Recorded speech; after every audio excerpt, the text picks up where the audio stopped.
dan Mohon maaf dokter, 4 jam. izin dokter, layarnya nggak muncul dokter. Makasih dokter. Maaf sebelumnya dokter. Kenapa? Layarnya nggak muncul dokter. Oh, nggak muncul. Iya dokter. Bentar.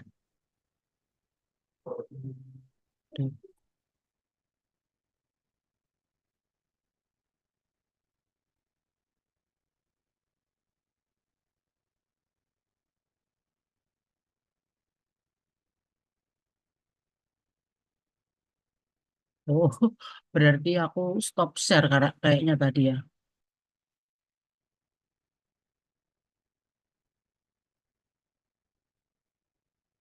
Sudah muncul belum?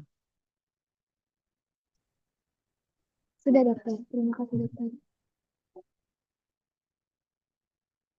Pemeriksaan urin itu kan ada macam-macam ya. Ada makroskopis, mikroskopis, dan eh, mikroskopis dan kimia. Nah, untuk makroskopis itu yang diukur adalah volume ya, terutama urin yang berupa urin tampung ya, urin tampung 24 jam itu harus diukur secara tepat berapa mililiter. Kemudian warna ya, catat warnanya apa. Normalnya adalah kekuningan. Kemudian kejernihan ya, jernih, agak keruh atau sangat keruh. Kemudian bau ya, nyatakanlah sebagai bau amonia, bau buah-buahan atau semacam makanan, bau asam sulfit atau obat-obatan, bau busuk. Nah, itu bau-bau yang mencurigakan tuh ditulis. Kemudian dianamnesiskan ke pasiennya, kira-kira apa backgroundnya, kok bisa baunya seperti itu. Kemudian pH dan reaksinya.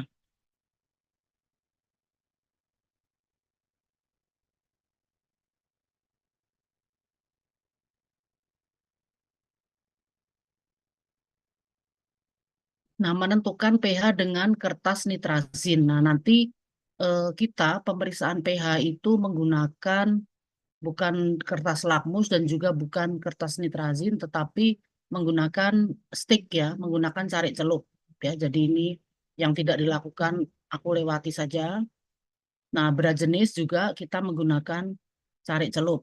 Jadi tidak menggunakan urinometer ya. Nah, kemudian pemeriksaan mikroskopis. Nah, mikroskopis ini harusnya kalian kan melakukan ya. Jadi urin ditabung urin, kemudian dimasukkan dalam sentrifuge, ya. Kemudian nanti endapan atau sedimennya itu ditaruh di slide dan dibaca di mikroskop. Nah, ini cara pembuatan sedimen. Jadi urin dihomogenkan dulu dalam botol. Kemudian jika keruh karena fosfat atau urin alkalis kan kelihatan tuh dari pH-nya alkalis. Itu kemudian diasamkan dengan asam astat encer. Jika keruh karena urat atau reaksi asam, maka dipanasi sebentar hingga jernih kembali. Ya, kocok botol urin sekali lagi. Kemudian masukkan 12 sampai 15 cc urin ke dalam sentrifuge, kemudian diputar ya dengan kecepatan 1.500 sampai 2.000 rpm 5 menit.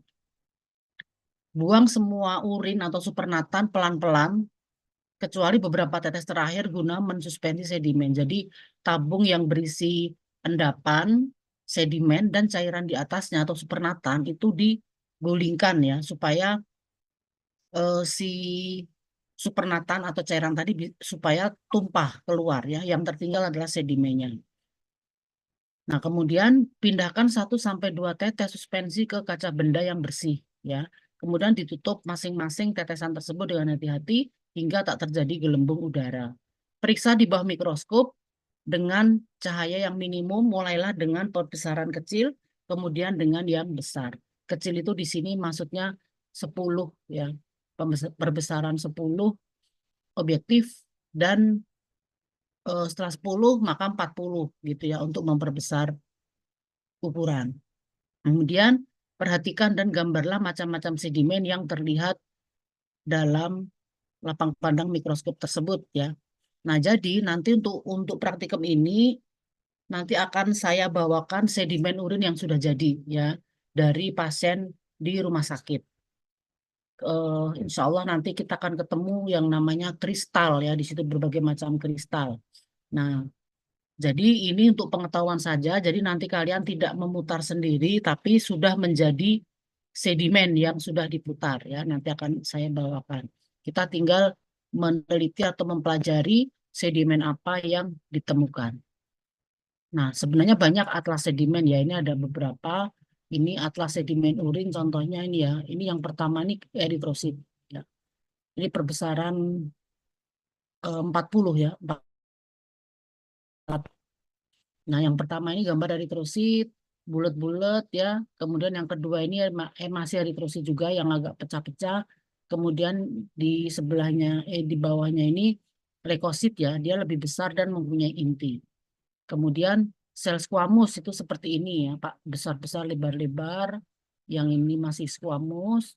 Kemudian ini adalah silinder atau torak lemak ya. Kemudian ini torak granul, ini torak lilin. Kemungkinan ini nanti tidak apa karena urinnya kan saya tampung Hamin 3 sampai Hamin 1 nanti ya. Nah, jadi yang zat-zat organik ini akan denaturasi, akan hilang ya. Tapi nanti kita lihat ya nanti ketemu apa. Kemudian ada gumpalan lemak oval, ada torak hialin seperti ini, yang ini nih, apa tuh transparan ini ya. Ini ada torak epitel atau silinder epitel. Ini ada kristal sistin, ini kristal kolesterol, ini kristal rubin. Nah, kemudian kristal urin nanti kita targetnya ketemu yang namanya kalsium oksalat ya, seperti ini. Bentuknya seperti amplop, kemudian kalsium fosfat bentuknya seperti atap peti mati. Ini yang sering ditemui di pelayanan di rumah sakit ya, kalsium oksalat triple fosfat 2 ini. Kalau yang lain itu jarang ya, kadang ketemu tapi jarang. Nah, kemudian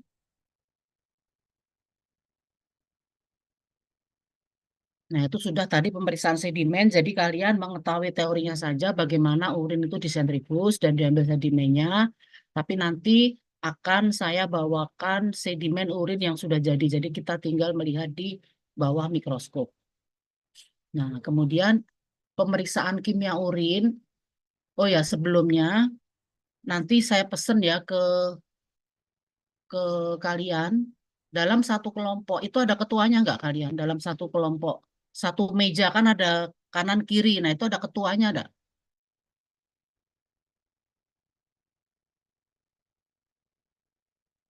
Nggak ada ya? Kalian sudah tahu belum kelompoknya siapa-siapa? Sudah tahu dok. Sudah tahu ya? Nah, nanti kalian dapat tugas setiap satu kelompok ya. Satu kelompok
Halo, suaraku bisa didengar nggak? Bisa, Ya, dokter. terdengar Ya, dokter. bentar. Aku pakai HP, kayaknya laptopku yang agak ngeheng ini. Nah, aku ini lagi ya, share screen apa tuh? Aku lanjutin yang pemeriksaan secara kimia. Tadi kalian sudah jelas belum bahwa setiap kelompok harus menampung urin masing-masing. Satu kelompok itu kan kanan kiri ya, itu berarti satu meja kan dua kelompok. Nah, itu masing-masing kelompok itu satu. Jadi satu meja dua, dua urin. Jelas ya? Jelas, dokter. Ya, masing-masing nanti sebelum masuk ruangan sudah harus nampung urinnya. Dalam satu kelompok, satu orang aja yang ngeluarin urin ya. Nah, pertama kita akan melakukan percobaan ya, namanya, bentar ini kok muter-muter terus ini. Aduh, laptopku parah.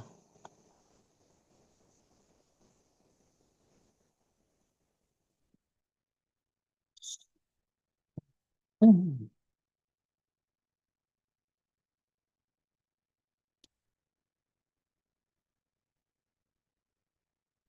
Ntar aku mau buka ini aja lah daripada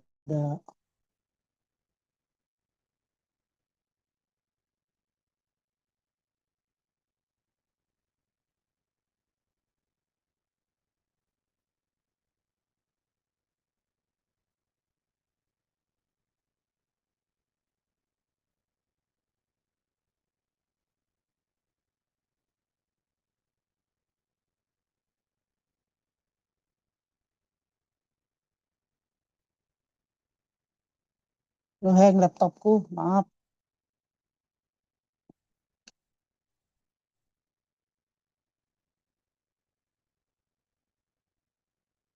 Aku tutup aja sekalian.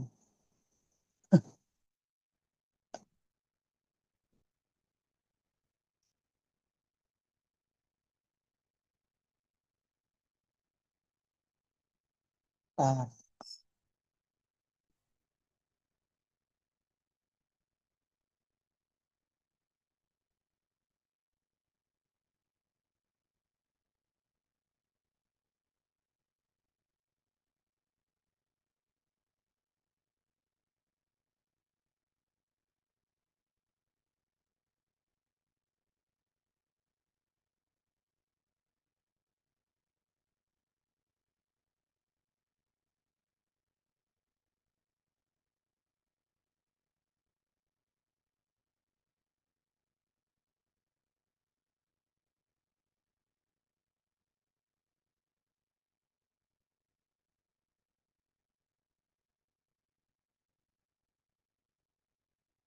ini penuntun praktikum itu saya ambil dari petunjuk praktikum ya. Jadi tidak diambil dari luar-luar. Kalian bisa sambil saya menjelaskan, kalian sambil buka modulnya nggak apa-apa.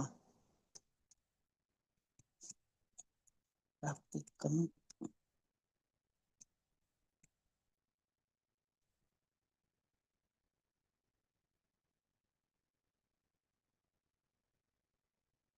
Hilang ya share screen saya ya. Iya, hilang, dokter. Iya dokter. Udah, karena laptopku ngeheng, jadi aku matiin sekalian aja. Ini aku pakai HP. Nggak apa-apa, aku lanjutin tentang tadi sudah yang sedimen, kemudian nah pemeriksaan kimia ya. Pemeriksaan kimia urin itu nanti kita akan melakukan pemeriksaan terhadap protein urin ya. Protein urin, kemudian eh, glukosa atau pakai Benedik ya. Nah, yang pertama pemeriksaan protein urin itu pada prinsipnya protein itu akan membentuk endapan atau menggumpal bila dipanaskan dalam suasana asam ya. Jadi yang pertama adalah pemanasan dengan asam sulfosalisil. Ini biasanya keluar ini di ujian nih biasanya di OSCE yang tentang protein urin ini. Cara kerjanya jadi nanti ada dua tabung ya, dua tabung reaksi diisi masing-masing dengan 2 cc urin ya. Masing-masing 2 cc urin, kemudian ke dalam salah satu tabung itu ditambahin 8 tetes asam sulfosalisil 20%. Lalu dikocok. Yang satunya enggak ya. Jadi 2 tabung, satunya ditambah asam sulfosalisil, satunya tidak. Nah, setelah dikocok itu dibandingkan keduanya. Kalau tetap sama jernih berarti hasilnya negatif. Tapi kalau salah satunya itu keruh, itu yang keruh tadi itu harus dipanasi ya. Panasi tabung yang keruh tadi sampai mendidih. Cara manasinya gimana? Menggunakan api Bunsen atau lampu spiritus ya. Nah, dipanasi cuman itunya lubang tabung itu jangan menghadap ke kita, jangan menghadap ke temennya, tapi menghadap ke misalnya kalau di pinggir labor ya, menghadap ke arah dinding gitu. Tapi nggak deket-deket dinding sih, supaya dia kalau muncrat itu tidak mengenai manusia ya. Nah, kemudian setelah dipanasi, dikasih apa tuh dikasih asam sulfosalisil, kemudian dikocok, kemudian dipanasi kan. Nah, dipanasi, kalau dipanasi itu tetap keruh, nah kemudian didinginkan di air mengalir kan. Nah, kalau pas didinginkan itu tetap keruh, dipanasi keruh, didinginkan keruh, itu artinya positif ya. Kemungkinan ada albumin atau globulin atau dua-duanya. Tapi kalau dipanasi keruhnya hilang, kemudian didinginkan dengan air mengalir si tabung tadi, keruhnya muncul lagi, itu kemungkinan adalah protein Ben Jones ya. Protein Ben Jones itu protein rantai ringan yang diekskresikan atau dikeluarkan oleh pasien-pasien pasien-pasien yang menderita diskrasia sel plasma ya biasanya. Jadi ada rantai ringan yang keluar bersama urin, protein rantai ringan. Nah, terus itu yang pertama tadi dengan asam sulfosalisil. Yang kedua itu dengan pemanasan dengan asam asetat. Caranya masukkan urin jernih ke dalam tabung sampai 2/3-nya. Kemudian pegang tabung reaksi pada ujung bawah, lapisan atas urin dipanasi ya, atasnya yang dipanasi. Di atas nyala api sampai mendidih selama 30 detik. Kemudian dilihat apakah terjadi kekeruhan di lapisan atas dengan membandingkan dengan kejernihan di bagian bawahnya yang tidak dipanasi. Jika keruh, maka kemungkinan disebabkan protein ya. Tapi mungkin juga disebabkan oleh kalsium fosfat atau kalsium karbonat. Caranya gimana? Membuktikannya dengan meneteskan ke dalam urin tersebut yang masih panas 3-5 tetes asam asetat ya. Jika kekeruhan disebabkan oleh kalsium fosfat, keruhannya hilang keruhnya. Tapi kalau disebabkan oleh kalsium karbonat, keruhnya hilang tapi dengan pembentukan gas ya. Nah, jika keruhnya tetap ada dan menjadi lebih keruh lagi setelah ditetesi, artinya tes terhadap protein adalah positif ya. Nah, jadi gitu ya cara membuktikan itu keruhnya itu karena asam apa namanya tadi yang di sini karena kalsium fosfat atau karena kalsium karbonat atau karena protein. Nah, dengan ditetesi ya. Kalau ditetesi asam asetat dia tetap keruh, nah itu artinya bahkan lebih keruh lagi, itu artinya ada protein yang positif. Nah, kemudian panasi sekali lagi lapisan atas itu sampai mendidih. Kemudian beri penilaian semi kuantitatif terhadap hasilnya seperti ada di gambar berikut ya, ada di modul kalian. Jadi kontrol jernih ya, kemudian negatif jika kekeruhan sedikit atau sama sekali tidak keruh. Nah, positif 1 itu kekeruhan sedikit tanpa butir-butir. Positif 2 kekeruhan jelas ya, berbutir-butir. Positif 3 kekeruhan hebat, berkeping-keping ya. Kalau menggumpal itu artinya positifnya 4. Nah, ini kalian harus bedakan nanti +1, 2, 3 atau 4 nih biasanya keluar nanti di ujian praktikum ya. Jadi ini kalian harus pelajari grid-gridnya ini semi kuantitatif. Nah, kemudian protein sudah, sekarang pemeriksaan glukosa urin ya dengan cara Benedik menggunakan sifat glukosa sebagai zat pereduksi. Garam kupri yang terkandung dalam reagen Benedict akan berubah sifat dan warnanya jika direduksi oleh glukosa. Caranya, masukkan 5 cc reagen Benedict ke dalam tabung reaksi. Jadi yang lebih banyak reagennya ini ya. Kemudian ditambahkan tetesan urin ya 5-8 tetes ke dalam tabung. Kemudian masukkan tabung yang sudah bercampur 2 zat tadi ke dalam air mendidih atau penangas selama 5 menit.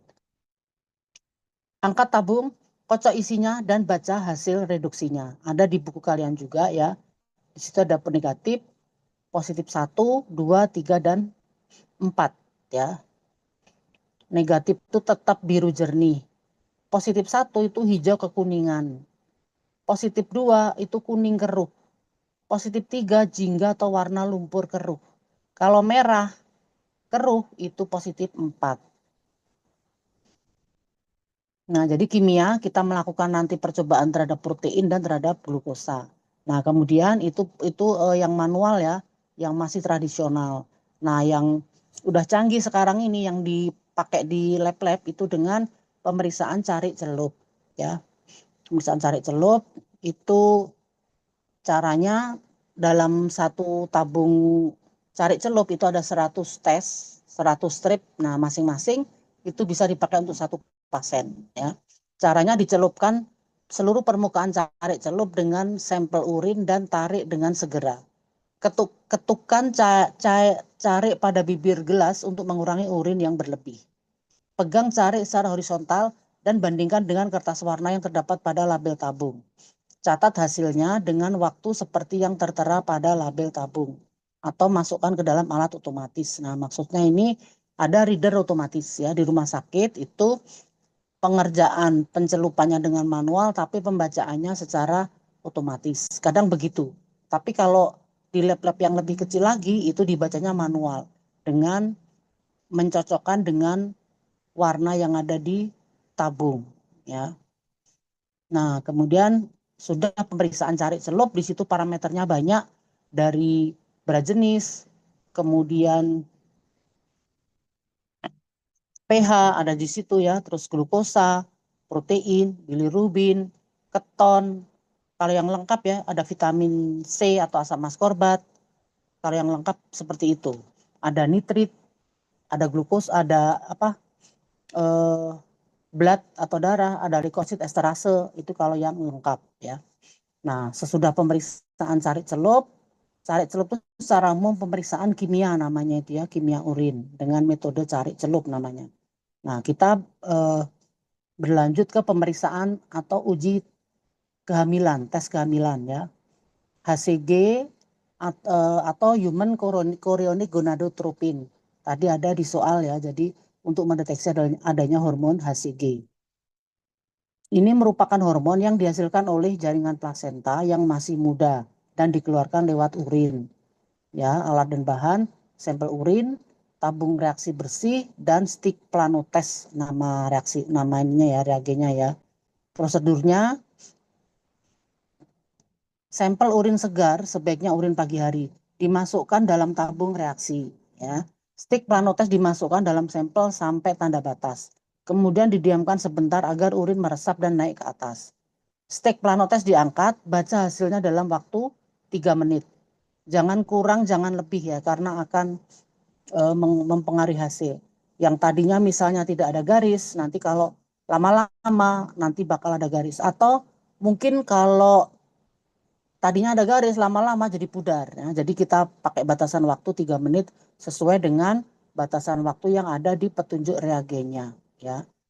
Interpretasi bagaimana? Nah, negatif kalau hanya satu garis merah ya pada bagian kontrol line.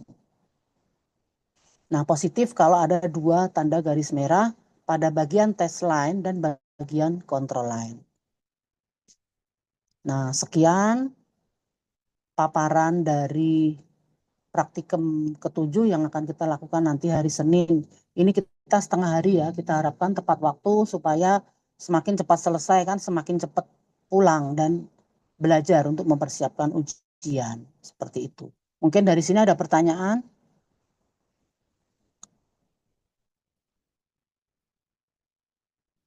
Ada pertanyaan nggak dari mahasiswa atau sudah jelas? Izin dokter, izin bertanya. Ya, silakan. Tadi kan ada kata dokter kalau urin sedimen tuh dari dokternya, berarti kan nggak perlu urin lagi. Nah, untuk praktikum sisanya itu berarti urinnya dari urin sendiri gitu ya dokter ya? Untuk apa? Untuk yang mana apa? Untuk yang urin sedimen dari dokter. Ya, Nah, untuk praktikum sisanya yang pakai urin ini berarti ambil urin kita sendiri gitu dokter. iya, Atau untuk ini, disediain juga. untuk uji rebus dengan enggak dari urin kalian, karena butuh volume yang lumayan itu, lumayan banyak, dan mungkin mau nyoba kan masing-masing nyoba kalau sempet semuanya, tapi kalau nggak sempet nanti saling melihat juga boleh, karena lampunya juga lampu spiritusnya jumlahnya terbatas.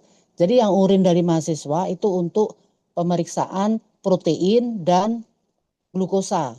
Ya, nanti kita simulasikan. Saya bawakan protein nanti berupa putih telur untuk simulasi protein positif ya. Sama nanti saya bawakan glukosa berupa gula pasir ya. Untuk simulasi urin yang mengandung glukosa. Supaya kalian tahu perubahan warna kalau positif itu seperti apa gitu. Ya, jelas. Baik dokter, terima kasih. Ya, jangan lupa ya, supaya hemat waktu, sebelum masuk ruangan, kalian kencing dulu ditampung di botol air mineral yang 600 cc. Satu kelompok butuh satu, ya, satu kelompok satu. Jadi kalian tahan tahan kencing dulu dari Palembang sampai sana baru ditampung, ya. Ada lagi pertanyaan? Izin bertanya dokter. Ya. Kalau nggak salah tadi waktu dokter sebelum terputus dari Zoom itu dokter ada bilang ada ngasih tugas untuk masing-masing kelompok kalau nggak salah. Itu tugas apa ya dokter? Soalnya tadi Dwi Pong nggak terdengar. Oh, ya itu tadi tugas tugas ngumpulin sampel, sampel urin masing-masing pada saat sudah sampai sana. Setiap kelompok.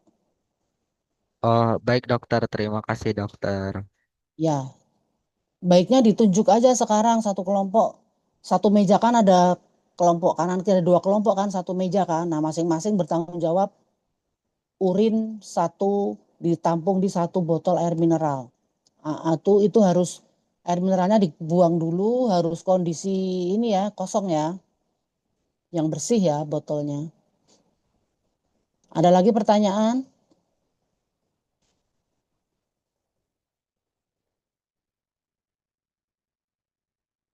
Terus nanti yang sedimen itu eh, akan kami demonstrasikan saja langsung di mikroskop. Jadi kalian nanti langsung melihat sedimen yang bisa ditemui ya dengan sampel yang aku bawa dari Palembang ya, yang aku bawa dari pasien-pasien di rumah sakit. Nah, mudah-mudahan nanti nggak rusak urinnya ya, kita bisa lihat kristal-kristal atau mungkin syukur-syukur masih ada sel-selnya. Seperti itu. Ada lagi pertanyaan? Pas ada Nisa. Kalau nggak ada, saya tutup. Saya tutup ya. Baik, dokter. Ya, kalian lambat banget sih jawabnya. Nggak bayar kok. Jawab nggak bayar ya. Nah, kita tutup. Selamat belajar. Pesan aku, belajarnya fokus. Pas praktikum juga fokus terhadap apa yang kalian pegang. Karena apa? Selama kalian nanti pendidikan dokter, praktikum urin ya hanya sekali ini, gitu loh. Jadi kalian nanti udah pindah blok, apalagi nanti udah lulus esket, sudah jadi koas, itu nggak akan lagi tuh mau ngerebus-ngerebus urin. Nah, mumpung kalian tuh ada kesempatan ya, praktikum ini, gunakanlah sebaik-baiknya ya. Jangan terlalu santai ya, jangan terlalu santai dan harus fokus ya. Nanti kelihatan kok yang serius dan yang enggak. Yang serius tuh mesti nilai nilai ujiannya tuh bagus, ujian baik praktikum maupun ujian CBT. Tapi kalau yang nyantai-nyantai aja, nganggap remeh, nganggap gampang, itu kelihatan nggak fokus, nanti nggak bisa jawab, ujung-ujungnya bisik-bisik nanya kawan. Nah itu yang tidak boleh. Pas ujian saling kerjasama. Nah, itu tidak boleh, ya. Karena apa? Kasihan kawan kalian yang bekerjanya mati-mati, belajarnya mati-matian, memang benar-benar memahami dan menghafal benar langkah praktikum, interpretasinya apa, benar-benar dipelajari. Kasihan teman-teman, terus terang ya, saya sebagai dosen, kalau lihat ada yang bisik-bisik saling kerjasama, kasihan sama mahasiswa yang benar-benar mau belajar. Jadinya sama-sama nilainya bagus, yang satu hasil belajar benar-benar, yang satu hasil contek-contekan. Nah, itu udah, aku nggak ngomong ke dosa, nggak usah dibilang lagi itu tuh hukumnya apa. Tapi itu tadi, jadi nggak fair, yang benar-benar dengan yang seenaknya kok nilainya sama gitu kan. Ya udah, itu aja pesan dari aku ke depannya. Mudah-mudahan kalian bisa fokus, bisa sukses memang karena benar-benar kalian udah berusahanya maksimal, ya. Dan jangan lupa juga berdoa. Aku tutup ya, kurang lebihnya mohon maaf. Assalamualaikum warahmatullahi wabarakatuh. Waalaikumsalam Waalaikumsalam warahmatullahi wabarakatuh. Terima kasih dokter. Waalaikumsalam warahmatullahi wabarakatuh. Izin live ya. Makasih dokter. Ini gak ada postes ya? Dit kok pakai dasi-dasi, Dit?